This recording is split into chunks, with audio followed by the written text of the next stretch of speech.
Hello dear friends, स्वागत करता हूं आप सबका एक बार फिर से बोर्ड एग्जाम स्टडी में।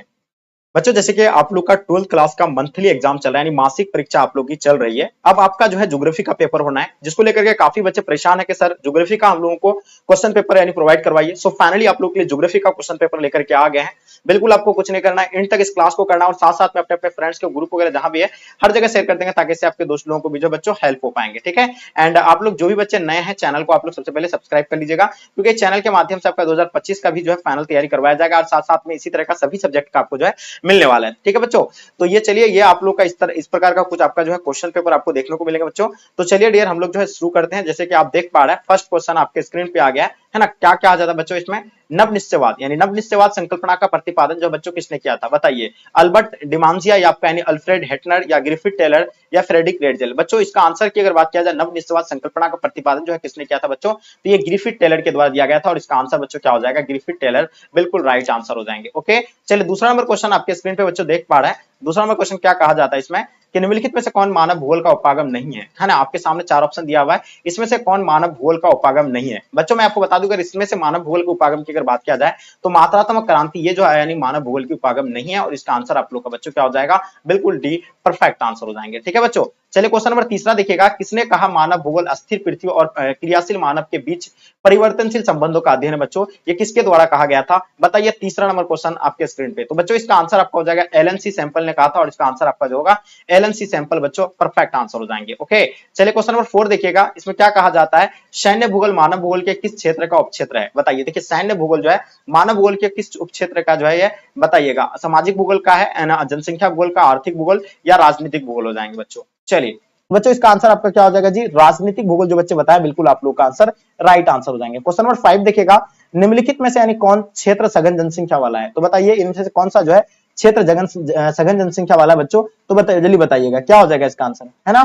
चलिए भूमध्य रेखा हो जाएगा, या आपका यानी क्या हो जाएगा बच्चों? क्या कहा जाता है इसमें? ध्रुवीय प्रदेश हो जाएगा, या आगे आपको देखिएगा ऑप्शन आपका जो और भी दिया हुआ है। ठीक है, ये आपका क्या हो जाएगा जी, है ना। ये क्वेश्चन थोड़ा सा ये जो होगा बच्चों, यहाँ जो होगा आपका ये क्वेश्चन थोड़ा सा वो नहीं आ पाया है ना, वो पेज का उस पेज का जो है फोटो नहीं आ पाया। तो इसका आप लोग जो है ना क्या बताइएगा बच्चों? ये थोड़ा सा आप लोग को याद रखना, दक्षिण पूर्वी एशिया आपको ऑप्शन जहां दिखेगा, ये जो है ना क्या लिखा हुआ है यहाँ? दक्षिण पूर्वी एशिया। ठीक है, एशिया याद रखिएगा, ये चीज है जो आपको बिल्कुल नोट रखना है। ठीक है बच्चों, चलिए आगे देखिएगा। क्वेश्चन नंबर 6 देखिएगा आपके स्क्रीन पे बच्चों, क्या कहा जाता है ना। 6 नंबर क्वेश्चन आपके स्क्रीन पे आ गया, बताएंगे निम्नलिखित में से कौन जन हस्तांतरण का प्रतिकर्षक कारक नहीं है? देखिए प्रतिकर्षक कारक के बारे में आपसे पूछा गया है बच्चों, तो इसका आंसर क्या हो जाएगा? ठीक है, शैक्षणिक सुविधा, बेरोजगारी, महामारी या आपका जल अभाव। तो ये जो होगा आपको बच्चों क्या हो जाएगा? ये जन हस्तांतरण का प्रतिकर्षक कारक जो नहीं है, तो ये देखिए शैक्षणिक सुविधा है, ये बिल्कुल इसका आंसर आपका राइट आंसर हो जाएंगे। ठीक है, जैसे कि मैंने कल के क्लास में आपको बताया था। क्वेश्चन नंबर 7 देखिएगा बच्चों, क्या कहा जाता है इसमें? जनसंख्या वृद्धि दर जो है सर्वाधिक कहां पे है? अफ्रीका में है, एशिया में या उत्तरी अफ्रीका में? अगर देखिएगा आपके स्क्रीन पे बच्चों, ये कहां पे है? उसके बाद क्या उत्तरी अमेरिका एंड दक्षिण अमेरिका है। ठीक है, देखिए जनसंख्या वृद्धि दर जो सर्वाधिक है बच्चों, ये पता है आपको कहां पे है? तो अफ्रीका में, और इसका आंसर आप लोग का बच्चों क्या हो जाएगा? जो बच्चे अफ्रीका दिए हैं, बिल्कुल इसका आंसर आपका राइट आंसर हो जाएंगे। ओके, चलिए क्वेश्चन नंबर 8 देखिएगा बच्चों, आपके स्क्रीन पे आ गया। क्वेश्चन 8 क्या कहलाता है कि 1650 ईस्वी में विश्व की जनसंख्या कितनी थी? 50 करोड़, 60 करोड़, 70 करोड़ या 55 करोड़? तो बताइए, आठवां नंबर क्वेश्चन बताएंगे बच्चों, क्या हो जाएगा इसका आंसर? जल्दी से बताइएगा, है ना। तो देखिए बहुत ही इंपॉर्टेंट क्वेश्चन है ना। 1650 ईस्वी में विश्व की जनसंख्या कितनी थी? जल्दी बताइएगा बच्चों। ठीक है, चलिए बहुत बढ़िया। चलिए कुछ बच्चे बता रहे कि 55 करोड़, बिल्कुल 55 करोड़ इसका आंसर आप लोग का बच्चों डी जो है ना राइट आंसर हो जाएंगे। ठीक है, चलिए क्वेश्चन देखिएगा आपके स्क्रीन पे। क्वेश्चन नंबर 9 देखेंगे बच्चों, क्या कहा जाता है इसमें, है ना। क्या कहा जाता है? निम्नलिखित में से यानी कौन जनसंख्या कार्यशील आयु वर्ग का प्रतिनिधित्व करती है? तो बच्चे बताइएगा इसका जो आंसर क्या हो जाएगा आप लोग का? थोड़ा सा यहाँ जूम आउट बहुत ज्यादा हो गया, इसको जूम आउट कर लेते हैं। ठीक है, तो अभी क्वेश्चन आपको प्रॉपर दिख रहा होगा। ठीक है बच्चों, क्या कहा जाता है इसमें? थोड़ा सा देखिएगा, निम्नलिखित संख्या में कौन जो है जनसंख्या कार्यशील आयु वर्ग का प्रतिनिधित्व करती है? तो बच्चों देखिए इसमें जो होगा 1565 वर्ष बिल्कुल नहीं होगा, ये 18 से 60 नहीं 15 से 59 वर्ष बच्चों, इसका आंसर आप लोग का डी बिल्कुल राइट आंसर हो जाएंगे। यानी जनसंख्या कार्यशील आयु वर्ग का प्रतिनिधित्व करती है। ठीक है, 1559 यानी ऑप्शन आप लोग का बच्चों डी बिल्कुल राइट आंसर हो जाएंगे। ओके, तो ये आपका क्लियर हो गया 9 नंबर क्वेश्चन। अब हम लोग देखते हैं नेक्स्ट क्वेश्चन की ओर चलते बच्चों। क्वेश्चन देख पा रहे 10 नंबर क्वेश्चन आपके स्क्रीन पे। निम्नलिखित देशों में किसका लिंग अनुपात विश्व में जो है सर्वाधिक है? तो बताइएगा किसका लिंग अनुपात जो है विश्व में सर्वाधिक है बच्चों? आपके सामने 4 ऑप्शन दिया हुआ है, संयुक्त अरब अमीरात, लाटविया या फ्रांस या जापान हो जाएंगे। तो बच्चों देखिए सबसे ज्यादा जो है सर्वाधिक जो है ना किसका है बच्चों? ये आप लोगों को जो है ना बिल्कुल पता होना चाहिए। ये लाटविया आपका जो है बिल्कुल जो बच्चे बताया बिल्कुल आप लोग का आंसर बच्चों परफेक्ट आंसर हो जाएंगे। ओके, चलिए कोई दिक्कत आपको यहाँ? चलिए अब नेक्स्ट क्वेश्चन की ओर चलते बच्चों। निम्नलिखित में से कौन मानव विकास सूचकांक का मापक है? 11 नंबर क्वेश्चन आपके स्क्रीन पे आपको बताना है ना। क्या हो जाएगा? देखिए यहाँ आपका क्या दिया हुआ है बच्चों? स्वास्थ्य दिया हुआ है ना, स्वास्थ्य दिया हुआ है, शिक्षा दिया हुआ है, एंड आपका संसाधन तक पहुंच यानी उपयुक्त में से सभी, ये बिल्कुल सभी जो है इसका राइट आंसर हो जाएंगे, यानी मानव विकास सूचकांक का मापक है बच्चों। ठीक है, चलिए आगे हम लोग नेक्स्ट क्वेश्चन की ओर चलते बच्चों। क्वेश्चन देखिएगा, क्वेश्चन नंबर 12 देखिएगा आपके स्क्रीन पे, है ना। चलिए 12 नंबर क्वेश्चन क्या कहलाता है? ध्यानपूर्वक देखिएगा, इसका क्या होगा इसका आंसर। क्या कहा जाता है? निम्नलिखित विद्वान में से किसने जो है मानव विकास सूचकांक का प्रतिपादन किया था? देखिए मानव विकास सूचकांक का प्रतिपादन हम लोग जानते थे वो कहाँ के हैं? डॉक्टर महबूबुल हक, ये पाकिस्तान के रहने वाले हैं। कहाँ के बच्चों? पाकिस्तान के हैं, है ना। तो ये जो है क्या दिए थे? मानव विकास सूचकांक के जो है मतलब ये प्रतिपादन किया था। ठीक है बच्चों, डॉक्टर महबूबुल हक। ठीक है बच्चों, आगे देखिएगा 13 नंबर क्वेश्चन आपके स्क्रीन पे। मानव विकास सूचकांक में विश्व के निम्नलिखित देशों में से किसकी कोटि उच्चतम है? बताइए। ये क्वेश्चन काफी इंपॉर्टेंट है।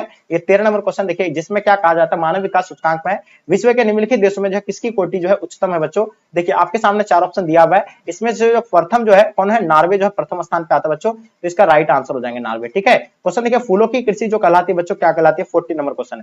देखिए फूलों की कृषि जो क्या कहा जाता है? इसको पुष्प उत्पादन कहा जाता है, इसको नोट कर लीजिएगा, यानी ऑप्शन आप लोग का बच्चों क्या हो जाएगा? डी बिल्कुल राइट आंसर हो जाएंगे। ओके, क्वेश्चन देखिएगा आपके स्क्रीन पे 15 नंबर क्वेश्चन क्या कहा जाता है? सहकारी कृषि जो अधिक जो सफल रही है बच्चों, कहां पे?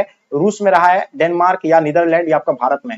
तो बच्चों हम लोग जानते हैं सहकारी कृषि जो अधिक जो रहा है वो डेनमार्क रहा है, और इसका आंसर आप लोग का डेनमार्क बच्चों राइट आंसर हो जाएंगे। क्वेश्चन नंबर 16 देखिएगा, क्या कहा जाता है ना। निम्नलिखित में से कौन रोपण फसल है बच्चों, है ना। रोपण फसल आपको बताना है, इसमें से रोपण फसल जो होगा बच्चों क्या हो जाएगा आपका, है ना। तो रोपण फसल की अगर बात किया जाए बच्चों, तो इसमें से रोपण फसल जो होगा आपका बिल्कुल परफेक्ट आंसर होगा। रबर जो आपका यानी रोपण फसल हो जाएगा, है ना। रबर हो जाएगा, कॉफी हो जाएगा, गन्ना हो जाएगा, है ना। ये सब जो आपका क्या हो जाएगा? रोपण फसल के अंतर्गत आएगा। अच्छा आ गया क्वेश्चन देखिएगा 17 नंबर क्वेश्चन बच्चों, क्या कहा जाता है? निम्नलिखित में से जो है किसे कर्तन धन कृषि भी कहते हैं? बताइए, किसने जो है किसे कर्तन धन कृषि भी कहते हैं बच्चों?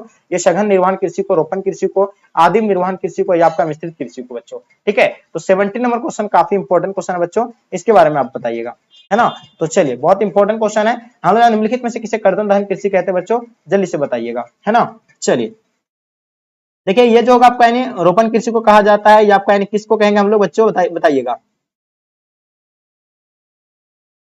तो ये जाएगा आदिम निर्वहन कृषि को जो है बच्चों क्या कहा जाता है ना। कर्तन धन कृषि कहा जाता है, और इसका आंसर आप लोग का बच्चों सी राइट आंसर हो जाएंगे। निम्नलिखित में से कौन द्वितीय की आर्थिक क्रियाकलाप है बच्चों? देखिए द्वितीय आर्थिक क्रियाकलाप के अंतर्गत जो आएगा आपका यानी बच्चों, देखिए खेती करना प्राथमिक क्रियाकलाप के अंतर्गत, है ना। उसके बाद लोक वर्गलन आपका जो है द्वितीय क्रियाकलाप के अंतर्गत आएगा। ठीक है, उसके बाद आपका व्यापार तीसरा में आएगा, आखिर प्रथम में आएगा, सेकंड। ठीक है, चलिए आगे देखिए बच्चों क्या कहा जाता है इसमें, हम लोग देखेंगे क्वेश्चन नंबर 19 देखिएगा। ये तो मैंने आपको बता दिया, काफी इंपॉर्टेंट क्वेश्चन था, जो बहुत अच्छे से आप लोग जो है बताया भी। ठीक है बच्चों, है ना। निम्नलिखित में कौन जो है आपको बताना है कि 20 हाँ 18 19 नंबर क्वेश्चन का आपको बताना बच्चों। चलिए बहुत बढ़िया। निम्नलिखित में से कौन जो है कृषि आधारित उद्योग है? देखिए कृषि आधारित सीमेंट उद्योग तो बिल्कुल नहीं होगा, चमड़ा उद्योग भी नहीं होगा, लोहा इस्पात उद्योग भी नहीं होगा, जूट उद्योग जो आपका यानी बच्चों क्या हो जाएगा? जूट उद्योग, यानी ऑप्शन आप लोग का डी बिल्कुल राइट आंसर हो जाएंगे। ओके, देखिएगा निम्नलिखित में से कौन वन आधारित उद्योग है बच्चों? देखिए वन से जो आपको जो है निकलने वाला जो है कौन सा आधारित उद्योग होगा? कागज उद्योग बच्चों, ये आपका वन आधारित उद्योग है, यानी ऑप्शन आप लोग का बच्चों ए जितने सारे बच्चे दिए हैं बिल्कुल सही है। खनन क्रियाकलाप आपको बताना बच्चों 21 नंबर क्वेश्चन का। तो बिल्कुल हम जानते हैं खनन जो होगा आपका यानी बच्चों क्या हो जाएगा? प्राथमिक क्रियाकलाप के अंतर्गत आएगा। ठीक है बच्चों, तो इनको आप लोग जो है नोट कर लीजिएगा, काफी इंपॉर्टेंट है। अब इसमें प्राथमिक में आपका क्या आ जाएगा? मछली पकड़ना आ जाएगा, खेती करना आ जाएगा, ये सारा चीज आपका खनन क्रिया मतलब प्राथमिक क्रियाकलाप के अंतर्गत आएगा। ठीक है, क्वेश्चन देखिएगा निम्नलिखित में से कौन पंचम क्रियाकलाप है बच्चों? खेती बिल्कुल नहीं होगा, ये आखेट भी नहीं होगा, व्यापार भी नहीं होगा, ये भाषारोतीकरण, ये जो आपका ऑप्शन डी बिल्कुल बच्चों परफेक्ट आंसर हो जाएंगे। ओके, चलिए क्वेश्चन देखिएगा आपके स्क्रीन पे 23 नंबर, रेल मार्ग का जाल का सघनतम घनत्व बच्चों कहाँ का है? चीन का बिल्कुल नहीं होगा, संयुक्त राज्य अमेरिका प्रथम स्थान पे, और इसका आंसर आप लोग का डी राइट आंसर हो जाएंगे। ठीक है बच्चों, चलिए क्वेश्चन देखिएगा वृत्त तरंग मार्ग जो संबंधित है बच्चों, इनके बारे में बताइएगा आप लोग, है ना। तो ये कहा जाएगा उत्तर अटलांटिक समुद्र मार्ग होगा, भूमध्य सागर, हिंद महासागर, या उत्तर आंतरिक मार्ग, या उत्तर प्रशांत समुद्री मार्ग हो जाएंगे। 24 का आपको बच्चों बताना है, इसका आंसर आपका उत्तर अटलांटिक समुद्री मार्ग, यानी ऑप्शन आप लोग का बच्चों क्या हो जाएगा? ये जो है ना, जितने सारे बच्चे दिए हैं बिल्कुल आप लोग का आंसर ए राइट आंसर हो जाएंगे। ओके, आगे देखिएगा आपके स्क्रीन पे 25 नंबर क्वेश्चन, निम्नलिखित में से कौन जो है आंतरिक समुद्री पतन नहीं है? बताइए, इसमें से जो कौन जो आंतरिक समुद्री पतन नहीं है? मैनचेस्टर, कोलकाता, एथेंस, या आपका मेम्फिस? बताइए 25 आपके स्क्रीन पे आपके समक्ष में। तो ये आपका एथेंस बच्चों, जो भी बच्चे आप लोग एथेंस बताएं बिल्कुल सही है ना। क्वेश्चन नंबर 26 आप देखिएगा, लेनी लेनिन ग्राद किस प्रकार का पतन है, बताइएगा। लेनिन ग्राद के बारे में आपको बताना है। ये जो आपका यानी किस प्रकार का पतन हो जाएगा बच्चों, तो ये औद्योगिक पतन हो जाएगा। आगे देखिएगा विश्व व्यापार संगठन का मुख्यालय आपका जो है कहाँ हो जाएगा बच्चों। देखिए हम लोग जानते हैं विश्व व्यापार संगठन जिसको हम लोग क्या बोलते हैं, WTO बोलते हैं, वर्ल्ड ट्रेड ऑर्गेनाइजेशन। इसका स्थापना 1995 को हुआ था और ये जेनेवा में। यानी ऑप्शन आप लोग का बच्चों ए राइट आंसर हो जाएंगे। ठीक है, क्वेश्चन देखिएगा 28 नंबर क्वेश्चन। चैनल टनल जो जोड़ता है बच्चों, वो कहां से कहां तक जोड़ता है, आपके सामने दिया हुआ है। चैनल टनल जो है पेरिस को लंदन से जोड़ता है, लंदन को बर्लिन से, बर्लिन को पेरिस से, आपका बर्सिलिनो को जो है बर्लिन से। बच्चों जल्दी बताएंगे इसका आंसर आप लोग का क्या हो जाएंगे। ठीक है बच्चों, चलिए बहुत इंपॉर्टेंट है, तो ये चीज आपको बिल्कुल याद रखना है। पेरिस को जो है लंदन से जोड़ता है। 28 का बिल्कुल इसका आंसर आपका राइट आंसर हो जाएंगे। क्वेश्चन देखिएगा 29, निम्नलिखित दक्षिण अमेरिकी देशों में जो कौन जो है ओपेक का सदस्य है। तो ओपेक का सदस्य चिली बिल्कुल नहीं है, ब्राजील भी नहीं है, पेरू भी नहीं है। इसका आंसर वेनेजुएला जो आप लोग का बच्चों राइट आंसर हो जाएंगे। ठीक है, 30 नंबर क्वेश्चन आपके स्क्रीन पे बच्चों क्या कहा जाता है, जो आपके समक्ष आपके स्क्रीन पे क्या कहा जाता है इसमें, कि लैटिन अमेरिकी इंटीग्रेशन एंड एसोसिएशन हाँ का मुख्यालय कहाँ है बच्चों, जकार्ता हो जाएगा, मिन्स्क हो जाएंगे, है ना, मॉन्टेविडियो हो जाएंगे, यानी ब्रुसेल्स हो जाएंगे। तो बच्चों ये हो जाएगा आपका यानी मॉन्टेविडियो, यानी ऑप्शन आप लोग का बच्चों सी जो है ना बिल्कुल राइट आंसर हो जाएंगे। ओके, तो लैटिन जो है अमेरिकी इंटीग्रेशन एसोसिएशन यानी LAIA का मुख्यालय जो बच्चों कहाँ पे है, तो मॉन्टेविडियो जो है इसका जो है आपका क्या बच्चों का मुख्यालय होगा। तो बच्चों